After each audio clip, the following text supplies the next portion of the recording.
Hello students, welcome to this video. आज का हमारा टॉपिक है क्लास 9 की first poem the road not taken, जिसको लिखा है रॉबर्ट फ्रॉस्ट, जो कि एक फेमस अमेरिकी पोएट थे। रॉबर्ट फ्रॉस्ट का जन्म अमेरिका में हुआ था और इन्होंने अपने जीवन में बहुत सारे धंधों को अपनाया। जैसे वो एक अध्यापक भी बने, मोची का भी काम किया, उन्होंने संपादन का भी काम किया और वो किसान भी बने, अर्थात उन्होंने खेती भी की। इस पोएम के माध्यम से जो पोएट हमें मेन मैसेज देना चाहता है वो ये है कि लाइफ में हम जो भी डिसीजन लेते हैं वो हमारे फ्यूचर को प्रभावित करता है। उस डिसीजन से हमारे जीवन में जो डिफरेंसेस आते हैं, यानी उसी पर सारा सब डिपेंड करता है। आपने जिस प्रकार का डिसीजन लिया है उसी प्रकार से भविष्य में आपको अंतर भी देखने को मिलते हैं। अगर डिसीजन आपका सही साबित होता है तो जीवन खुशियों से भर जाता है। अगर वही डिसीजन गलत साबित होता है तो हमें पश्चाताप भी करना पड़ता है। तो हम ये डिसीजन कैसे लें, ये स्वयं हम पर डिपेंड करता है। तो कवि कहता है कि अकेले चलते चलते वो एक ऐसे स्थान पर पहुंच जाता है जहां सड़क दो भागों में बंट जाती है और कवि दुविधा में पड़ जाता है कि उसे किस सड़क पर चलना चाहिए। थोड़ी देर के बाद कवि वो रास्ता चुनता है जो हरा दिखता है और उस पर ज़्यादा लोगों ने यात्रा नहीं की होती है। कवि सोचता है कि इस पर चलने से हमारे जीवन में कुछ अंतर आएगा। यह भी सोचता है कि वह दूसरे रास्ते पर, जिस पे वो अभी नहीं चलेगा, उस पे कुछ समय बाद वापस आकर इस पे यात्रा कर लेगा। हालांकि वह जानता था कि दूसरे रास्ते पर बाद में नहीं चल पाएगा, क्योंकि जीवन में वही क्षण वापस लौटकर नहीं आते हैं और हम जो एक बार डिसीजन कर लेते हैं या एक बार जो रास्ता हम चुन लेते हैं उस पर हमें चलना ही पड़ता है। अब देखते हैं इस पोएम का first stanza. Two roads diverged in a yellow wood, and sorry I could not travel both. And be one traveler, long I stood, and looked down one as far as I could, to where it bent in the undergrowth. Divorced means अलग अलग होती थी और दो अलग अलग दिशाओं में चली जाती थी, अर्थात एक रोड जो एक जगह पर जाकर दो भागों में बट गई और दोनों अलग अलग दिशाओं में चली गई। येलो वुड मीन्स होता है पतझड़ ऋतु का जंगल, जब पत्तियां पीली पड़ जाती हैं। लॉन्ग बहुत देर तक, एज फॉर एज इस सीमा तक की, बेंट मुड़ी, अंडरग्रोथ पौधे और झाड़ियों की घनी वृद्धि, जहाँ पर छोटे छोटे पौधे होते हैं और बहुत ज़्यादा घने घने पास पास खड़े होते हैं। To roads diverged in a yellow would, पतझड़ की ऋतु में जंगल में एक स्थान पर दो सड़कें अलग अलग दिशाओं में फट रही थीं या अलग अलग दिशाओं में जा रही थीं। And sorry I could not travel both, और मुझे खेद है कि मैं दोनों सड़कों पर नहीं चल सकता था। एंड बी वन ट्रैवलर, क्योंकि मैं एक अकेला यात्री था और मुझे खेद है कि एक अकेला यात्री होने के कारण मैं दोनों रास्तों पर एक साथ में नहीं चल सकता था।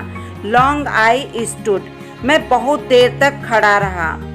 And looked down one as far as I could, और मैंने एक रास्ते को या एक सड़क को वहाँ तक देखा जहाँ तक मैं देख सकता था।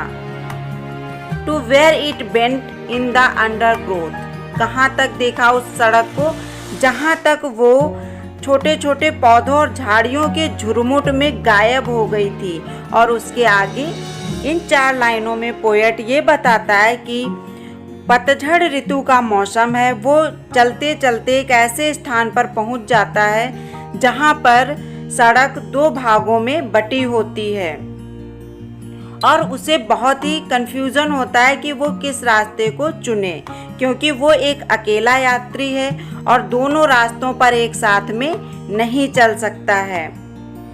तो बहुत देर तक खड़ा रहता है, सोचता रहता है कि मैं किस रास्ते पर जाऊं, और उसके बाद वो एक रास्ते को झांक कर देखता है जहाँ तक वो देख सकता है, क्योंकि आगे मोड़ है और मोड़ पर जो छोटे छोटे पौधे हैं उसमें जाकर वो रास्ता गायब हो जाता है, उसके आगे नहीं दिखाई देता, क्योंकि हम सीधे रास्ते को ही देख सकते हैं। जहाँ पर मोड़ होता है वहाँ से हम मुड़कर नहीं देख सकते किसी रास्ते को।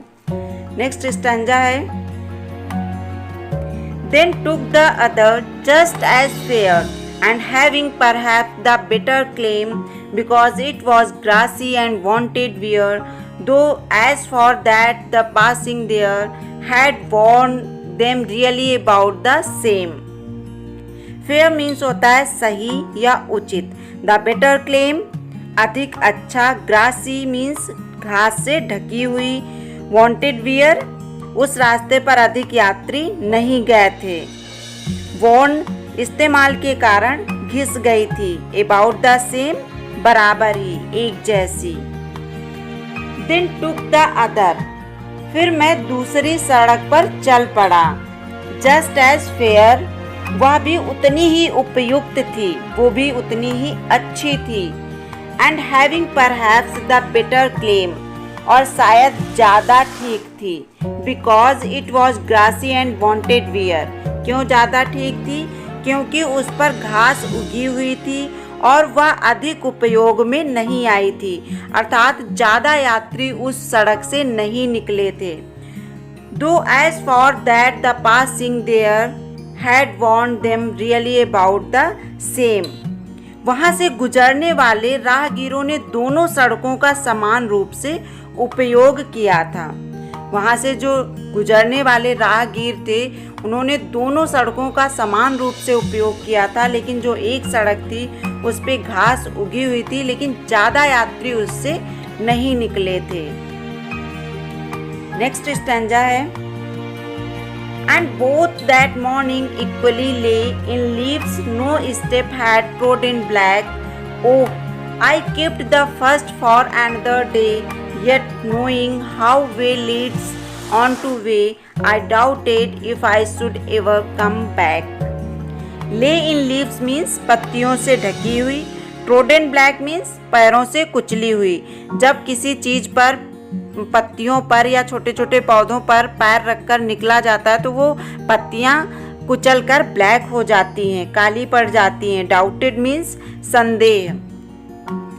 And both that morning equally ले इन लीव्स उस दिन प्रातः वे दोनों सड़कें समान रूप से पत्तियों से ढकी हुई थीं। No step had trodden black और उन पर किसी यात्री का कदम नहीं पड़ा था जो उन्हें कुचलकर काला कर देता, अर्थात वहाँ से कोई भी यात्री अभी नहीं निकला था जिसके पैरों से वो पत्तियां कुचलकर काली होती। Oh I kept the first for another day. Oh मैंने सोचा कि मैं पहली सड़क पर फिर किसी दिन यात्रा करूँगा। अब यहाँ पे थोड़ा सा खेद व्यक्त करते हुए पोएट कह रहा है कि ओह हाय मैंने सोचा कि मैं पहली सड़क पर फिर किसी दिन यात्रा करूँगा।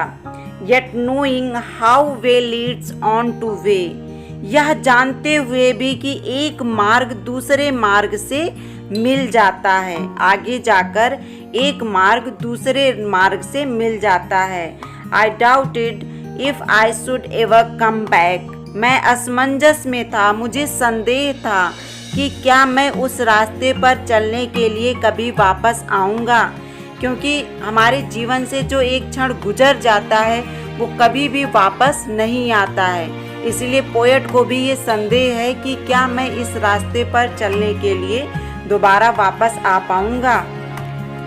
फोर्थ एंड लास्ट स्टैंजा है, I shall be telling this with a sigh somewhere ages and ages hence, two roads diverged in a wood and I took the one less travelled by, and that has made all the difference.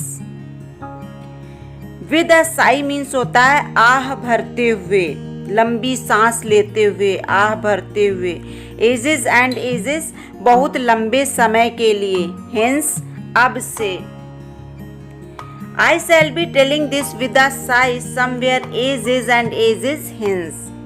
अब से मैं बहुत लंबी अवधि के पश्चात आह भरते हुए यह कहता रहूँगा कि two roads diverged in a wood, कि एक जंगल में एक स्थान पर दो सड़कें भिन्न भिन्न दिशाओं में फटी हुई थी या भिन्न भिन्न दिशाओं में जा रही थी। And I took the one less travelled by, और मैंने वह सड़क पकड़ी जिस पर कम राहगीरों के कदम पड़े थे या जिस रास्ते पर कम राहगीर गए थे। अर्थात वह रास्ता आम रास्ता नहीं था, उस पे ज़्यादा लोग नहीं गए थे।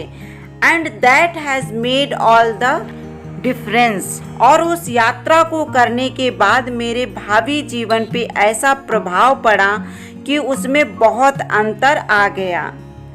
अर्थात यदि हम सही विकल्प नहीं चुनते हैं तो भविष्य में हमें पश्चाताप करना पड़ता है। इन चारों लाइनों में कवि पहली रोड पर यात्रा न कर पाने के कारण पश्चाताप करता है, लेकिन उसे इस बात का बिल्कुल भी खेद नहीं है कि उसने दूसरा रास्ता चुना जो कि कम लोगों के द्वारा यूज किया गया था। वो सोचता है कि वो अगर दूसरे रास्ते पे ना जाने के बजाय पहले रास्ते पे जाता जिस पे ज़्यादा लोगों ने यात्रा की थी तो उसके जीवन में कैसा प्रभाव पड़ता। सेकेंड और थर्ड स्टैंजा में पोएट को लगता है कि ये दोनों रास्ते बिल्कुल सेम हैं, इनका उद्देश्य सेम है, ये हमें एक ही स्थान पर पहुंचाएंगे, आगे चलकर ये दोनों रास्ते एक में ही मिल जाएंगे। लेकिन फोर्थ स्टैंजा में कवि कहता है कि वो जो रास्ता उन्होंने चुना था वो लेस ट्रेवल्ड था, अर्थात उस पर कम लोगों ने यात्रा की थी, तो वो कोई आम रास्ता नहीं था। इस पोएम में जो कवि ने सड़कों के बारे में बताया है तो ये सड़कें जो हमारे जीवन की समस्याओं का प्रतिनिधित्व करती हैं। मानव हमेशा अपने चुनाव और निर्णय के कारण सफ़र करता है। वे अपने आप को जीवन में प्रत्येक कदम पर इस स्थिति में पाते हैं कि उन्हें कोई ना कोई चॉइस चूज करनी ही पड़ती है, उन्हें कोई ना कोई डिसीजन करना ही पड़ता है। हम हमेशा ऐसी स्थिति में होते हैं कि हमारे पास दो चॉइस होती हैं और हमें एक चुननी पड़ती है। हम जो भी अपने जीवन में डिसीजन लेते हैं या चॉइस करते हैं वही डिसीजन हमारे जीवन में परिणाम का फैसला करता है। अर्थात अगर वो डिसीजन सही साबित होता है तो हमारे जीवन में जो परिणाम आता है वो अच्छा आता है, डिसीजन गलत होता है तो परिणाम भी उसका गलत होता है। ओके स्टूडेंट्स, हम आशा करते हैं आपको ये पोएम बहुत अच्छे से समझ में आई होगी। Thank you.